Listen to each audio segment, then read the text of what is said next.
Welcome to Navy Paints, and in this video I'll be showing you how to make some factory or Space Hulk bases. Let's crack in. What you need is some bases, Plasticard, some spare wire, parts from an old CD player, some leftover sprue, and some Platicard piping. First of all, we need the shape of the flooring, so I've just put the base over the top of the Plasticard, and I've just used a texture to draw some rough outlines of the circles, and with a hobby knife, just be careful, cut out these pieces of Plasticard.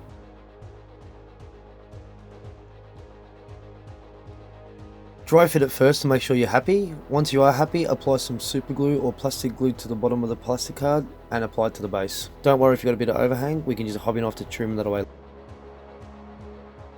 With the hobby knife, and being very careful, I'm just trimming away the overhang of the Plasticard on the base. For the pipes in this base, I've used some leftover sprue from another kit, cleaned off the excess just to make them nice and flat. Before I glue any part on the base down, I always dry fit it first to make sure I'm happy with the position and the way it looks. Once I am happy, I'll just glue it down with some super glue.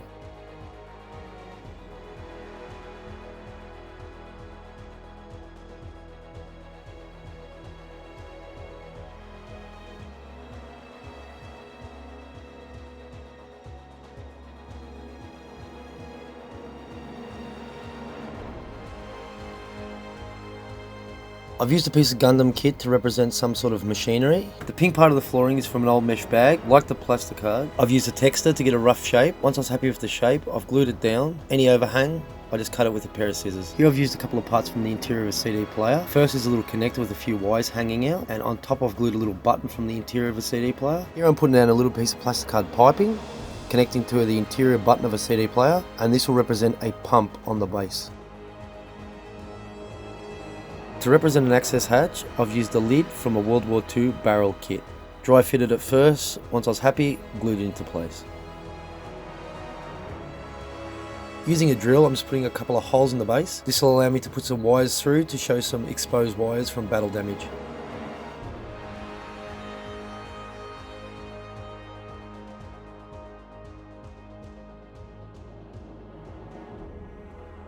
With a hobby knife, I'm just carefully opening up the hole a bit larger. Also around the edge of the hole, I'm just shaving away pieces of the Plasticard just to show that it's exploded and pieces of metal have chipped away.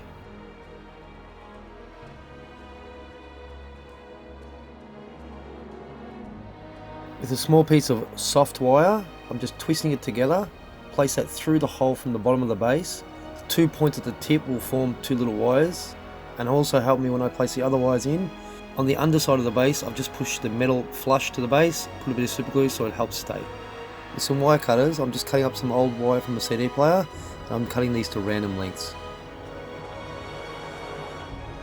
With the small bits of wire, I've added some super glue into the hole and I'm just placing them in randomly.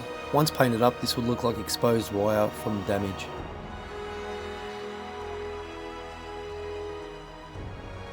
Using my hand drill, I'm just going around the base now, putting little holes where bullets or a bit of corrosion might have occurred.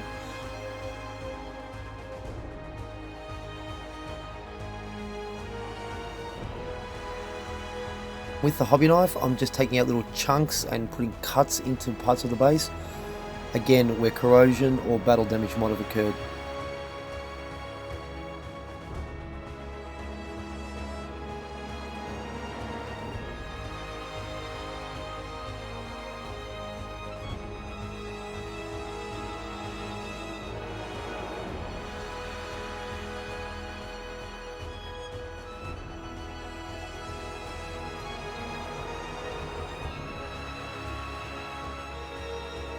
That's the base is built, now it's time to move on to painting. Before we move on to painting, we need to undercoat the models, and the undercoat I've gone with is Chaos Black from Citadel.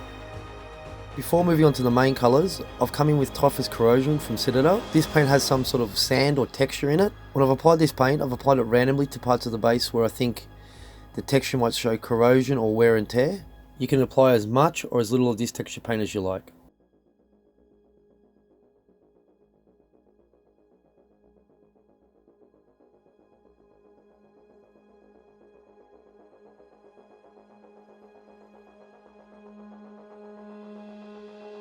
To paint the floor and some of the parts of the machinery, I've gone with the Fang from Citadel. This is applied with two thin coats. I've added a little water to the paint to help it flow over the base.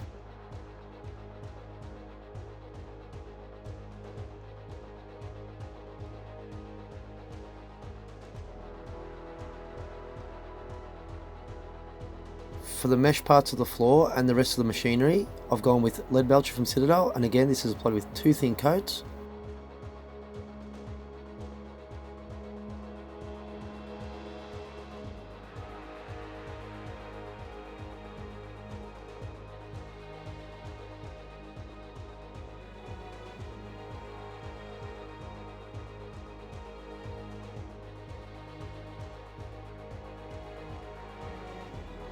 With the Leadbelcher down, now I've gone over to Wild Rider Red from Citadel.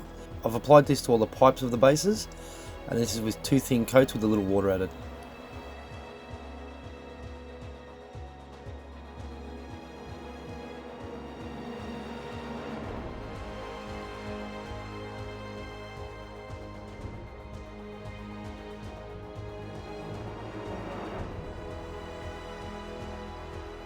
With a small stippling brush, I've gone back to the Leadbelcher from Citadel. I've removed most of the paint onto a piece of paper, and I'm just stippling on the Leadbelcher into random parts of the model. Occasionally I'm using like a dry brush technique also, dragging it across the base, just to give it some scratches.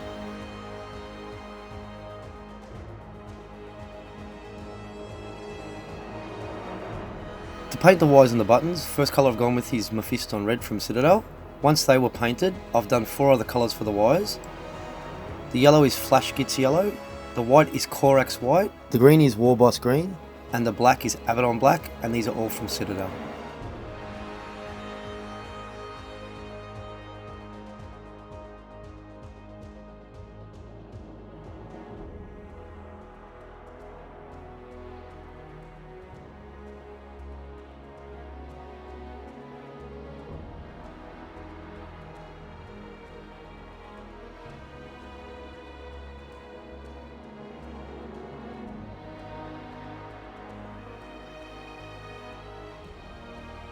With the wires painted, now it's time to give the base a wash.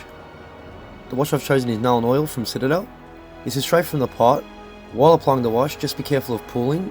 A little pooling is fine, but you don't want massive areas of just Nuln oil pooling together.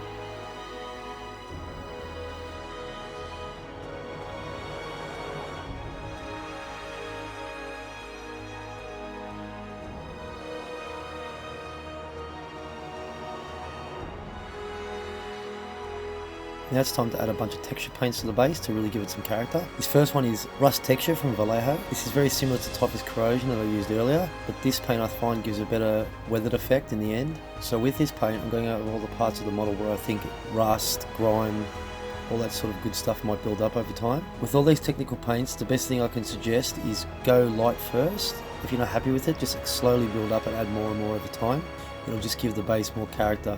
And if you go too heavy at the start, it's a lot harder to remove these technical paints than it is just to continue to add little bits at a time.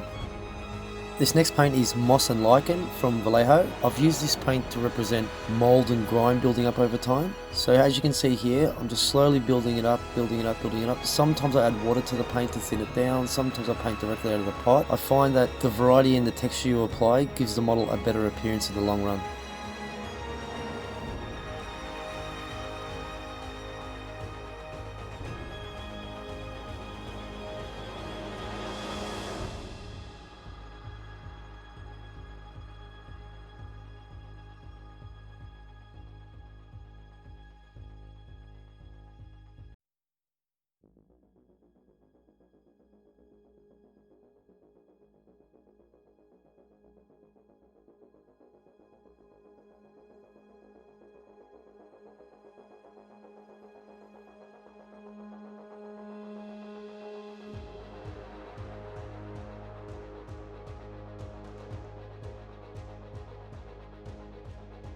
The final technical paint is Slimy Grime Dark from Vallejo, and I'm applying this as I did the other technical paints.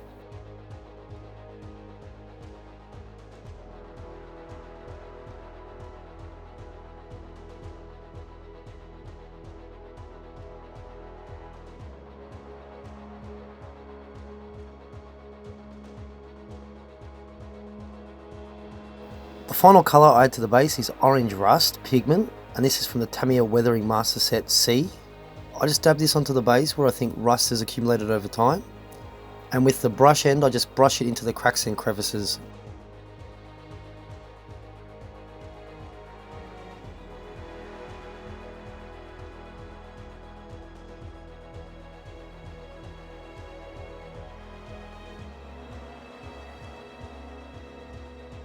To seal the pigment, I've sprayed the bases with Mr. Super Clear's matte varnish. I've painted the rim of the base with Abaddon Black from Citadel, and the bases are completed.